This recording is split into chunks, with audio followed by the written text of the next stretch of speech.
One warm spring day in May, 3 preteen girls entered the woods for a game of hide and seek.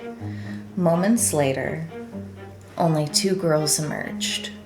The 3rd girl was left to die amongst the leaves. She suffered 19 stab wounds to the torso, arms, and legs. This child clung to life by a 1mm thread. What started as a birthday party amongst 3 best friends ended with a 12-year-old in critical condition. And somehow, no adult saw this attack coming. The 2 antagonists wholeheartedly believed in the internet sensation Slenderman and wrote themselves into his lore by attempting to kill their friend and become his proxies. For 2 6th graders, Slenderman wasn't an online monster. He was real. Welcome, Scissor Sisters. News outlets everywhere immediately latched onto this case. And why wouldn't they? How do 2 young girls commit such a brutal crime? While it's still debated whether Morgan Geyser and Anissa Ware fully understood the gravity of attempted murder, it is widely accepted that adult crimes require adult punishments. But more than that, it's an incredible story of survival and perseverance from a compassionate and empathetic tween. Peyton Leutner's will to survive was so strong that she managed to crawl to safety and give the responding officer a full rundown of what had happened to her before she even made it into surgery. How incredible is that?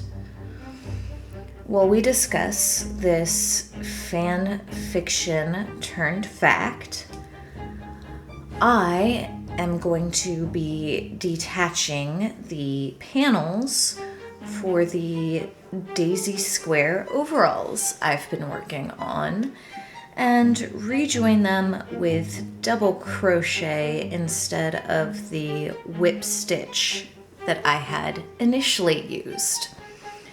Additionally, during the fit test I discovered that the yellow squares at the top are too big. So I'm going to be taking a row off of these as well, and then I'm going to rejoin everything together. Can I get a groan from my fellow garment making crocheters, please? Because this sucks. Basically, if you are a viewer and not just a listener, you get to watch me cry as I take this entire thing apart. But hey, at least I get to use my new yarn winder, right? That is really all the setup this episode needs. So get comfy, grab your scissors and hooks, and let's get into it. Hey, Scissor Sisters. This is Post-Edit Lexi, hopping in to say that I genuinely did not realize that my yarn winder was in the way the entire time. I also don't have any other projects I'm working on right now to try to make a video of to like backfill so that it's a little more entertaining to watch. So this might be a video to listen to only, because the only thing you're gonna see are my exasperated facial expressions. Enjoy. This story begins sometime between 2011 and 2012 when Peyton Leutner and Morgan Geyser became best friends in the 4th grade. Peyton, being described as empathetic and kind, noticed Morgan sitting by herself at lunch and decided she'd make friends with the lonely child. Looking back, Peyton would say that the early times with Morgan were fun. Morgan's active imagination and creativity kept games interesting. Despite all the sleepovers, playdates, and good memories, something began to change during the next school year. Morgan had made a new friend over the summer when Anissa Weir and her mother, Christy, moved into the same apartment complex as Morgan and her mother, Angie.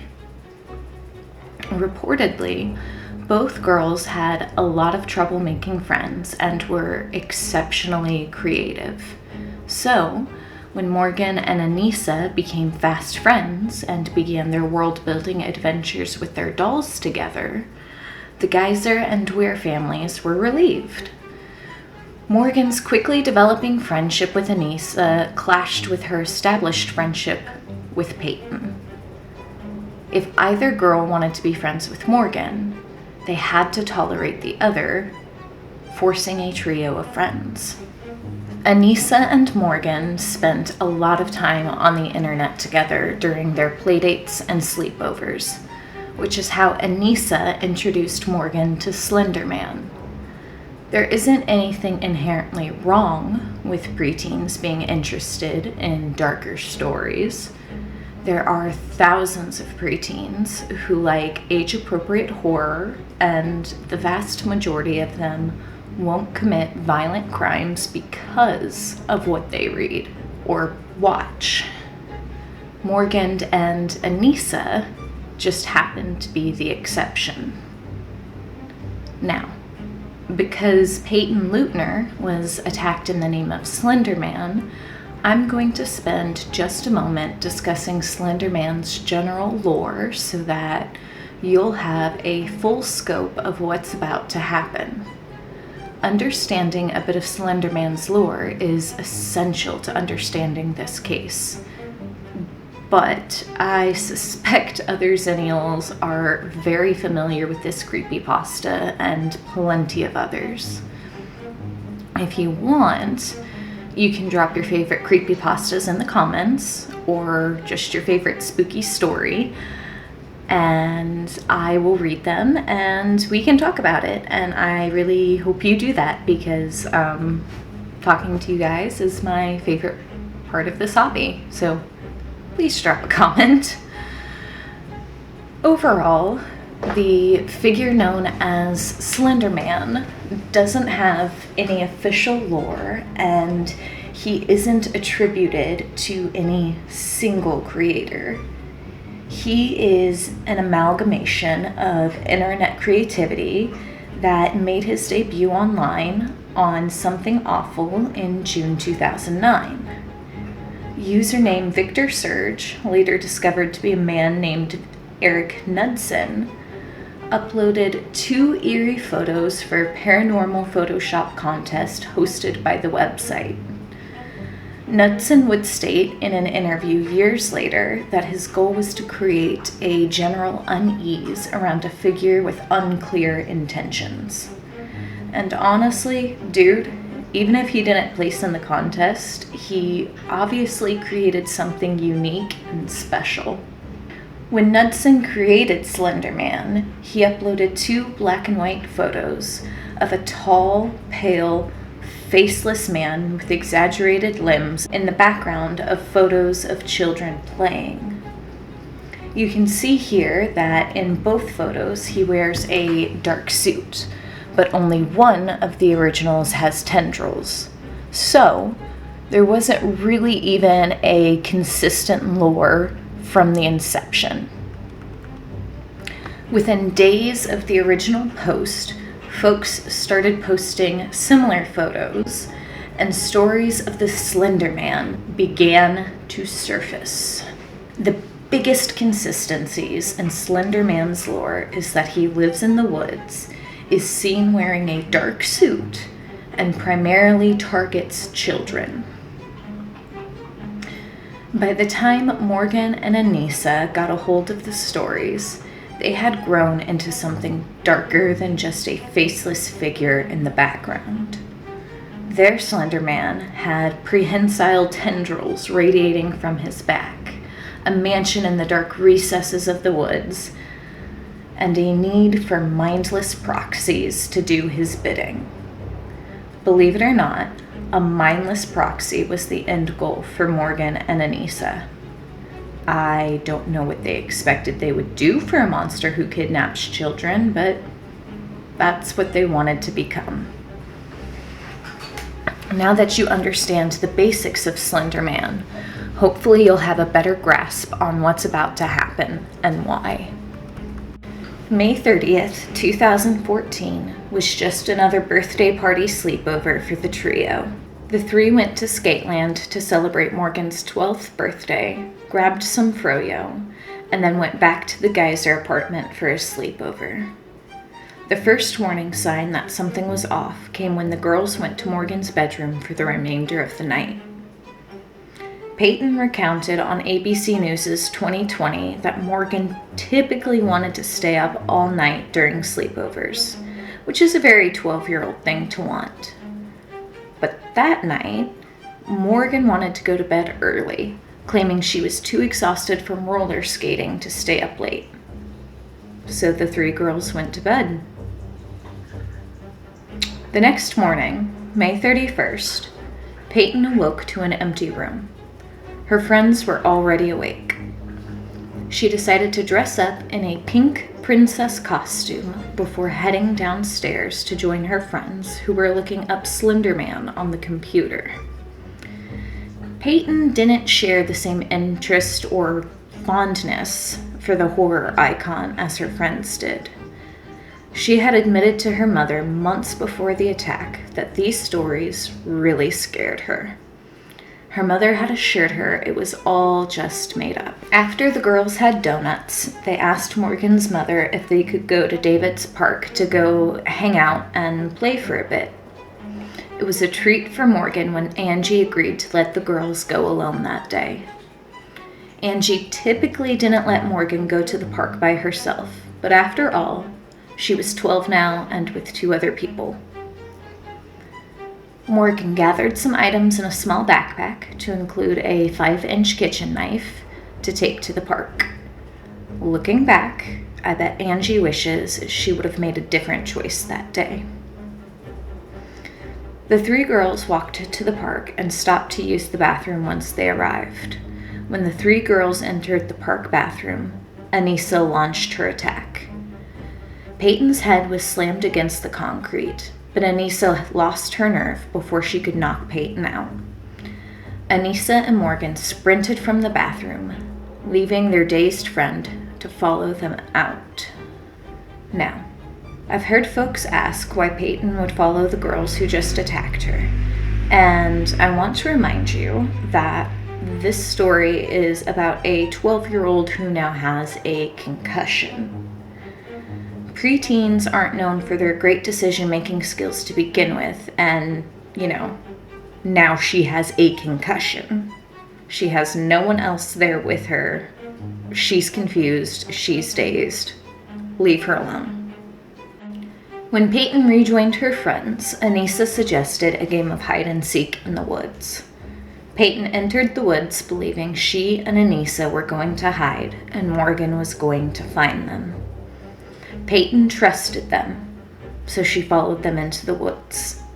Peyton trusted them, so she let Anissa help her hide. Anissa took that trust and used it to keep Peyton vulnerable. Morgan mocked that trust in her interviews, calling it pathetic and sad. Anissa helped Peyton lay on the ground next to a log, covering her with leaves. Once Peyton was covered, Anissa dashed off and yelled, "Now!"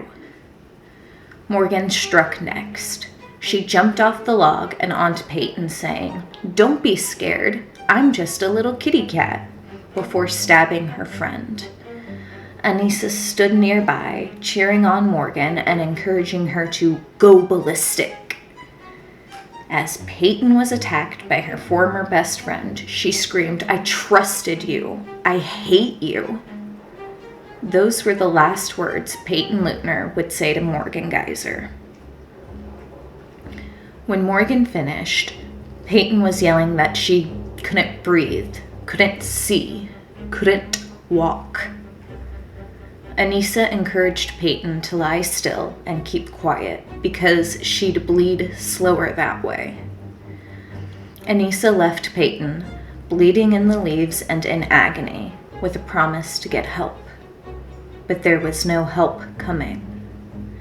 Morgan and Anissa were already on their way to Nicollet National Park in Illinois to find Slender Man's mansion. The last thing Anissa said to Peyton was another lie. Peyton must have known that her former friends weren't going to get help. In an amazing act of resilience, Peyton managed to crawl her way out of the woods to the side of Big Bend Road, where she was miraculously found by passing cyclist Greg Steinberg. I say this was a miraculous encounter because the bike route Greg had taken that day wasn't his usual route. If you believe in guardian angels, then you can definitely say that Peyton stepped in that day to keep her alive. Greg made the 911 call that saved Peyton's life.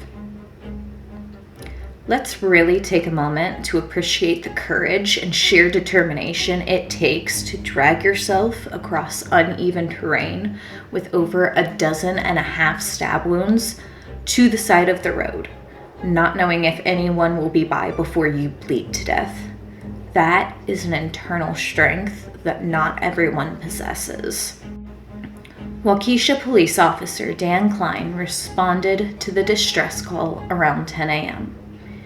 He called for an ambulance immediately upon arriving, noticing the pools of blood around Peyton. Shockingly, Peyton was lucid when Officer Klein approached, and she was able to tell him that her best friend, Morgan Geyser, had stabbed her. She told them Anissa Weir was there when Morgan attacked her.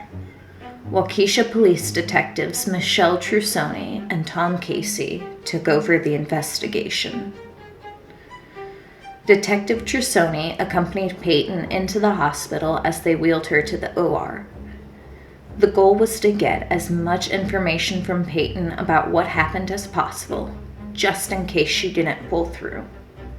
Trusoni says she will never forget the look of pure agony on Peyton's face as she was taken into surgery. Despite the obvious agony, Peyton was able to give Trusoni details of what happened. Stacy Leutner, Peyton's mother, arrived at the hospital as doctors and nurses counted the stab wounds. Stacy still had no idea what had happened yet. When Peyton arrived at the hospital, she was in critical condition. She had sustained 19 stab wounds, the worst of them hitting her diaphragm, liver, stomach, and pancreas. Those weren't the scariest wounds she sustained, though. One stab wound was 1 millimeter from piercing her heart wall. She would have bled out within seconds. It took doctors 6 hours to piece Peyton back together. About a week after the attack, she was released from the hospital. Peyton's family did a handful of interviews with news outlets immediately following the attack. But as the focus shifted to the attackers and not the attacked, the Leutners faded into a quieter life, helping their daughter pick up the pieces of her soul that never left that pile of leaves in David's Park. Peyton herself didn't offer an interview until 5 years after the attack in 2019.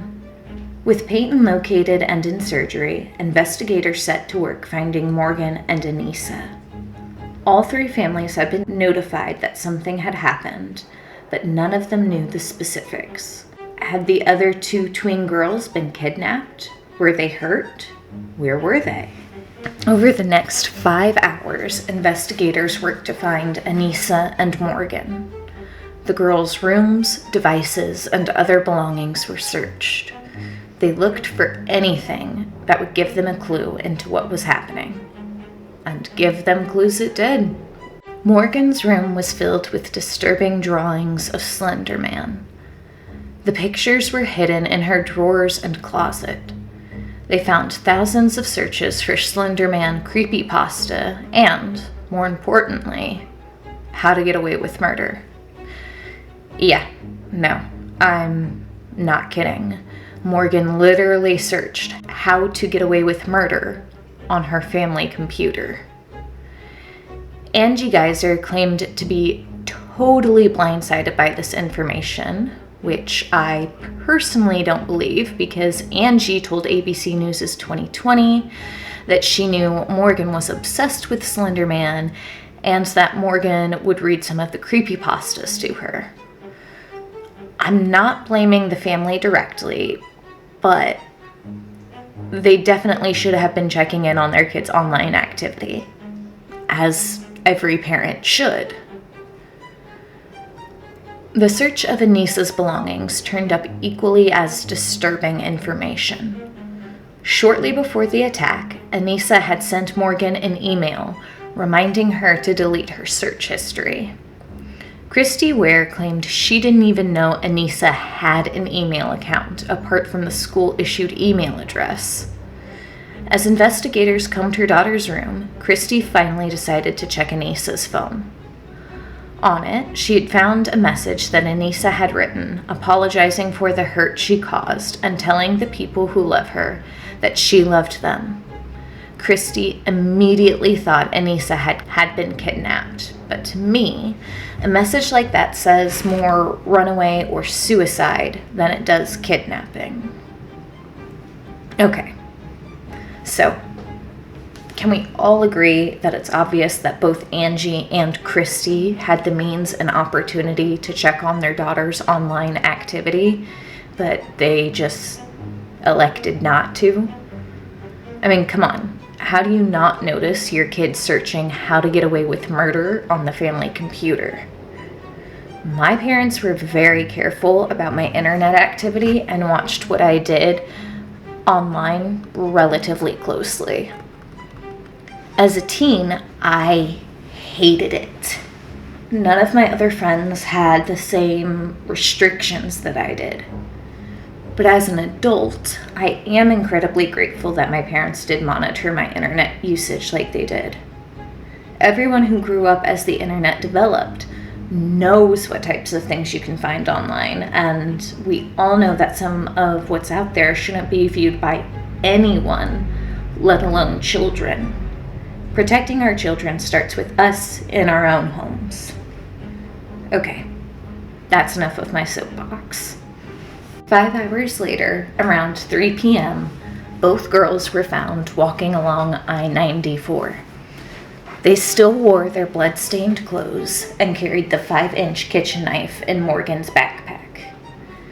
They were picked up and taken back to the Waukesha police station. Anissa Ware was placed in an interview room with Detective Michelle Trusone, while Morgan Geyser went into a separate interview room with Detective Tom Casey. Interviewing tweens separately is nearly unheard of, especially when the status of the victim is so precarious. When the interviews began, Peyton Leutner was still in surgery and in critical condition. Trusone would recount that she had never gone into an interview as blind as she had when she sat down to interview Anissa. Were they looking at two 12-year-olds who attempted murder? Committed murder? Was there a missing piece somewhere? Had they been forced to do this? What was going on? Now, because the crime committed was so severe, the girls were interviewed by detectives without their parents in the room.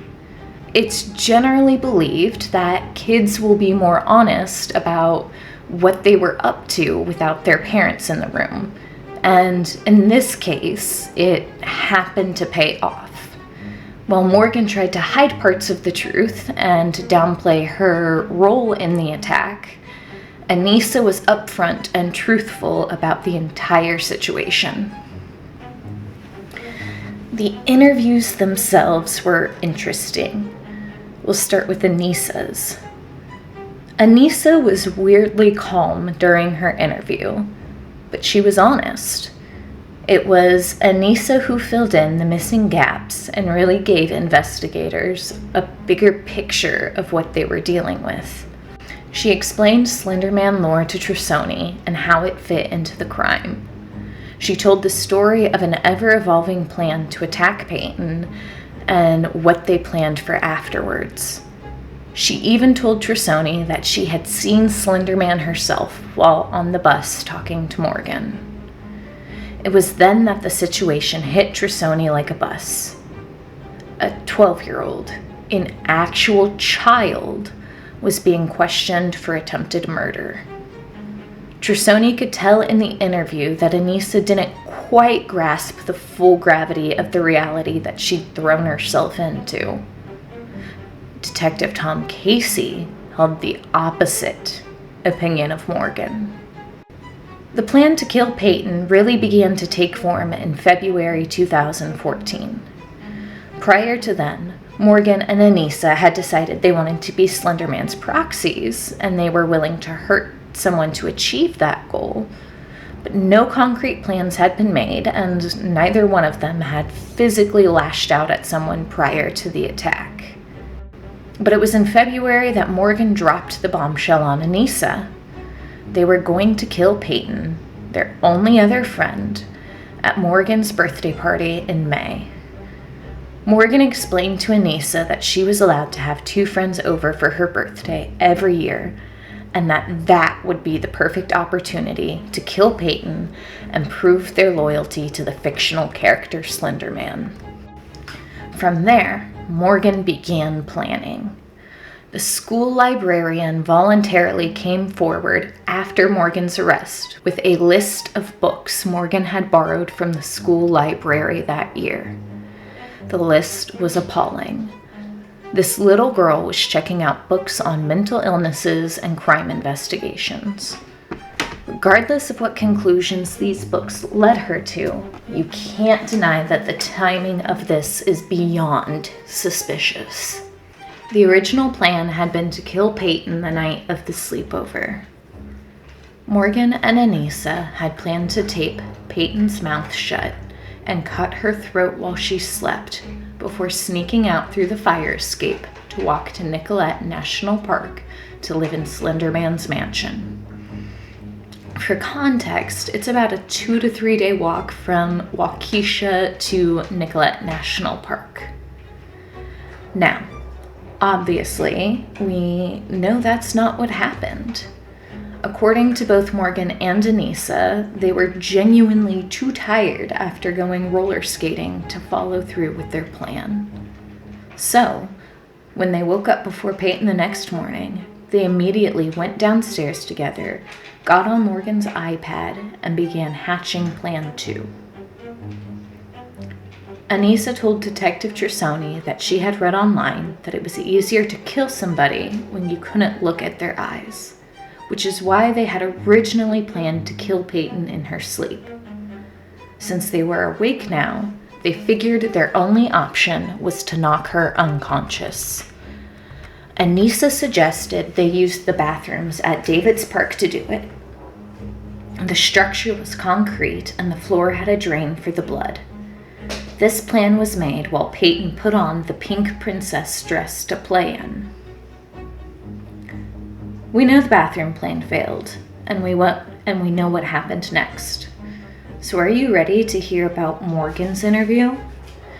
It weirdly reminds me of Jodi Arias's interviews, just in terms of behavior. According to Detective Tom Casey and the videos of the interview, quite frankly, Morgan was detached and aloof the entire time. She would sing and dance when left alone in the interview room, which is probably why it reminds me so much of Jodi Arias's interviews.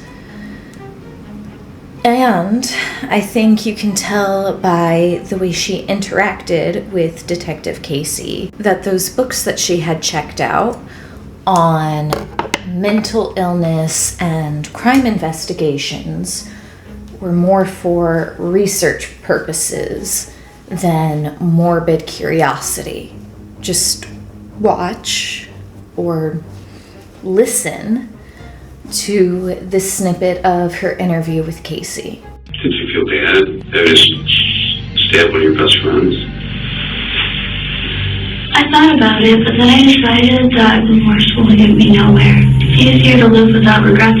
That's odd and kind of unsettling, right? She's just so calm. Additionally, Morgan just wouldn't give Casey a straight answer, or at least not an answer that assumed accountability. Every question was met with an "I don't know," "I think," or "Anissa said that." The scariest thing, she told Detective Casey, in my opinion, is that she considered her plan to kill Peyton flawless. I know I'm not a psychiatrist, okay? I do. But come on, man. Does that sound like the disorganized mind of someone in active psychosis? Or does that sound just a little bit more calculated? And I say this because Morgan's entire defense rested on her being schizophrenic. Initially, the court proceedings started moving quickly. By August 2014, Morgan and Anissa were in front of a judge who deemed them unfit to stand trial. The tweens were sent to a mental institution for counseling. That same month, Peyton's family had to set up a GoFundMe page for Peyton's medical bills. The Wisconsin governor set up Purple Hearts for Healing Day on August 13th in honor of Peyton. By December 2014, both attackers had been deemed fit to stand trial, but almost 3 years would go by before trials began. Now that Morgan and Anissa were considered mentally stable again, how were they to be tried? Both of them pled not guilty by reason of mental disease or defect. For the next 2 years, the case rolled around the Wisconsin Court of Appeals as legal teams decided how to proceed.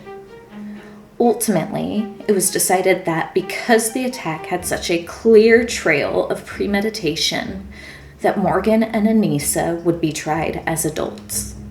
In August 2017, Anissa took a plea deal that would keep her out of the prison system.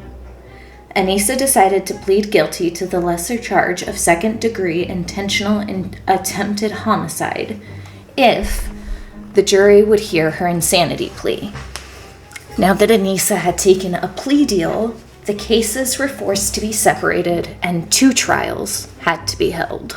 Ultimately, the jury agreed to hear her insanity plea and decided to not hold her criminally responsible for the attack. In December 2017, she was sentenced to a minimum of 25 years at a mental health facility. 3 separate psychiatrists had diagnosed Anissa with shared delusion disorder, or folie à deux. And I'm not saying I know more than psychiatrists, but I am saying that I do know that that disorder sounds made up, all right? It sounds fake. I'm not saying it is, but I'm saying it sounds like it is. Anissa was granted a conditional release from Winnebago Mental Institution in 2021. As part of her conditional release, she lives with her father and is subjected to GPS tracking, and she's required to continue with her psychiatric appointments and treatments. Since her release in 2021, she has lived quietly and without incident. We can't say the same for Morgan, though. In October 2017, Morgan was able to get a plea deal as well.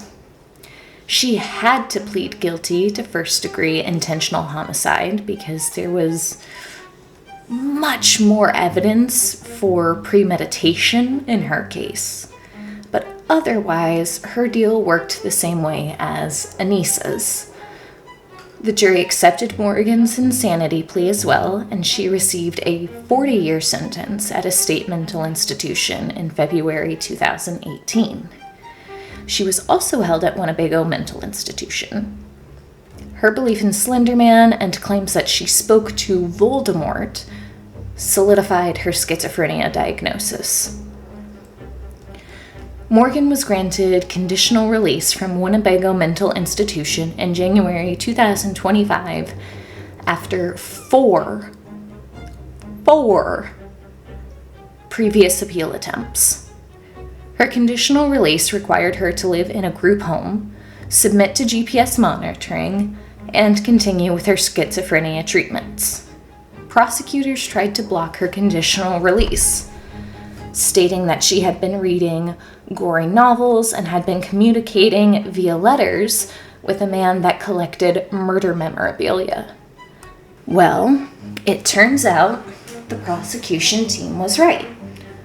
Within a year of her conditional release, Morgan cut her ankle monitor off and boarded a bus with a man 20 years her senior.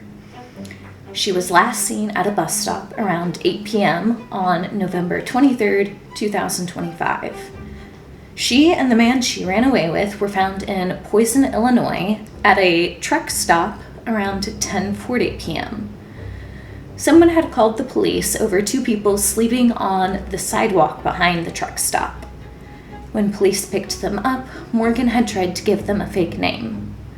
Eventually, she became irritated with the police and told them to just look her up. Morgan was back in the Waukesha County Jail by 4 p.m. on November 26, 2025. When asked why she ran away from the group home, Morgan stated it was because the group home was about to revoke her visits with a church friend who visited her frequently. The friend in question said that Morgan hadn't mentioned anything to her about running away or her visits coming to an end. Now, can you see how Morgan actively denies any accountability for anything she's done? Can you see how much effort she puts into planning things? Does this really sound like someone in psychosis with schizophrenia? Every time she's lived in the free world, she's planned something big, something she knows she's not supposed to do. Does that sound like psychosis? I'm not saying I know better than psychiatrists. I'm looking at this with a bit of a different lens. It goes without saying that Morgan's conditional release was revoked and she will be going back to the mental institution. And that finishes the story, Scissor Sisters. I was 15 when all of this happened, which means that I'm old and these girls are women now. Peyton is about 23 today. She's likely settling into a career or maybe pursuing higher education or starting a family, or maybe she's doing something else. I don't know, and that was intentional.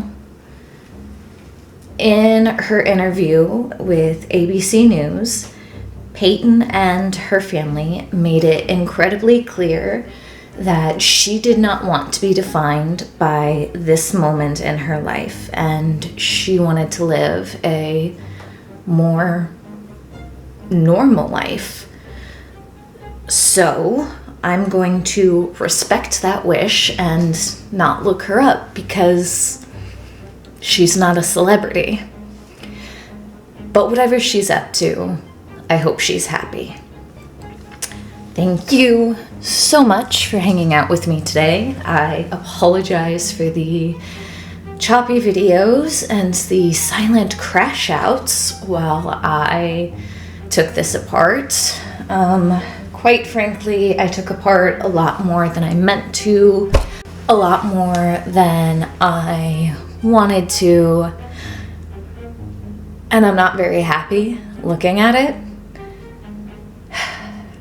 But that's how we learn, that's how we grow, and that's how we become better at our craft.